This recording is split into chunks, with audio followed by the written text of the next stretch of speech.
Yeah, first time played here, right?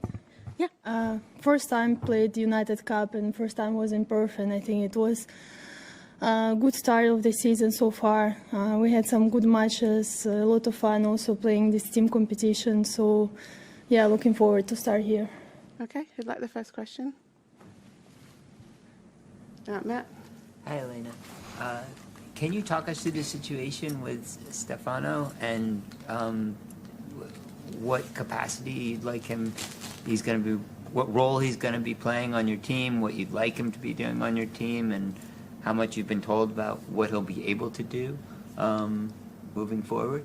Well, first of all, like with the whole situation, I don't want to speak much about what's going to be next, but definitely, as I said before, I don't agree with a lot of things what WTA do in the sense of my relationship with Stefano. As I said before, that I have never made any complaints or any of these things, and I always said that he never mistreated me, so that's one thing. And since the situation how it is now, I don't really want to speak about this more, and I want to focus on my matches here.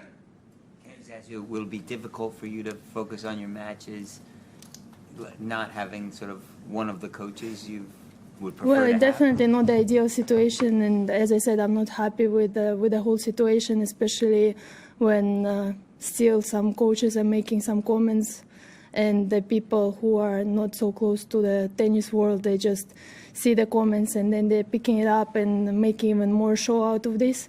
I don't think it's fair too, but as I said, my goal is here to focus on the matches, and this is what I'm going to do. Okay, we'll go Ben, then Charlie. Ben. For your coaching situation here, so it's going to be Goran with you during the tournament still, or what is his role? Well, as you see, we're here, we are working. Yes, it's him. Okay, Charlie. Could I just ask then what Stefano's role will be for this tournament? Sorry? What Stefano's role will be for this tournament? Will you be in communication? How will that work? Well, as I said already, I'm not going to speak about it more since the situation is not clear from the WTA too. Next question, Kat. Can I ask, Elena, how it's been with Goran generally, the early stages of working with him, and obviously reports are that he was a bit surprised by Stefano being brought back into the team. How it's been since you announced that as well?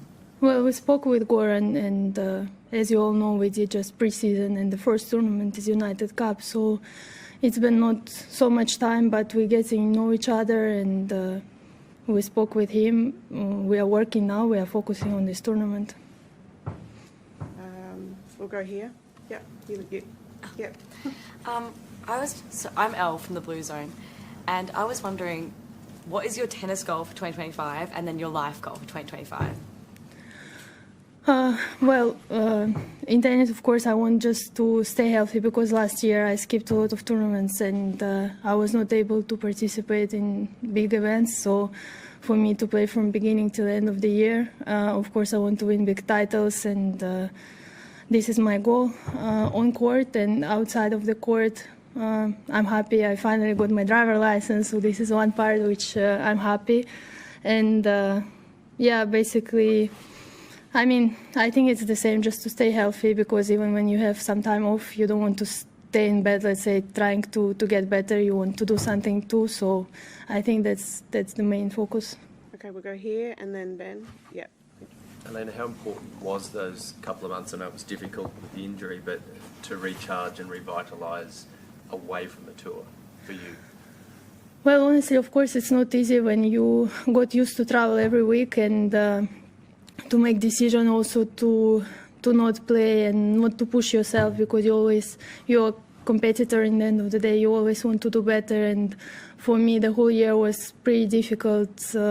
Coming back from Melbourne, like the issues with sleep started, and it's been going on for a long time. So of course it was not easy, but it was very helpful, and these 2 months which I didn't practice at all, I think helped me a lot.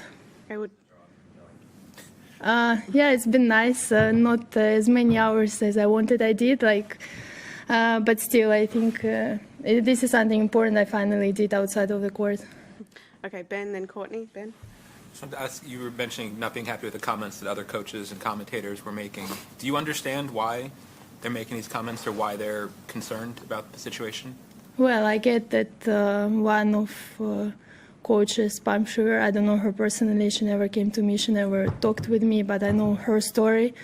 It's sad, but it doesn't mean that other players facing the same issues, and since she doesn't know me, I don't know her, I don't think it's fair to make any comments like that, especially being an active coach and being a commentator, journalist, and so on. Courtney? Elena, you talked about wanting to stay healthy this year to be able to play a full schedule. What have you kind of done, or what are you planning to do to kind of help make that happen, whether it's dietary changes, fitness changes, schedule changes, things like that, to maintain your health, to be as healthy as possible? Well, I think I definitely need to listen to my body more, because no one will know how I feel, not even my team members. They can just see out of practices, but I need to listen to my body much better. And since I already have these issues of low immune system, I had other issues before, so I need to make some decisions better towards also schedule. It's not easy to skip, as I said. Sometimes it's also not what's so easy to do by the rules and so on. So you need to make this decision, and hopefully I can make it better for this season. Okay, we'll do two more. This guy here, and then finish with Matt. Yeah. Hi, Elena. I'm Roy from The Age here in Melbourne. You play Emerson Jones, who's a teenager, 16. What's it like playing someone so young in a Grand Slam? And yeah, do you know much about her game or what she's like?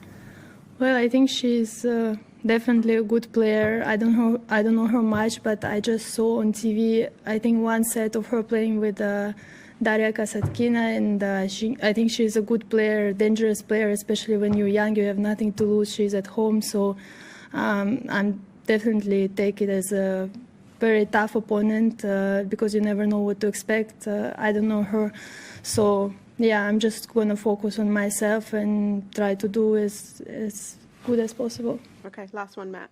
Just picking up on what Courtney was asking about staying healthy. Are there fitness things that you're doing to try and become stronger, or was it a lot of it just bad luck, do you think?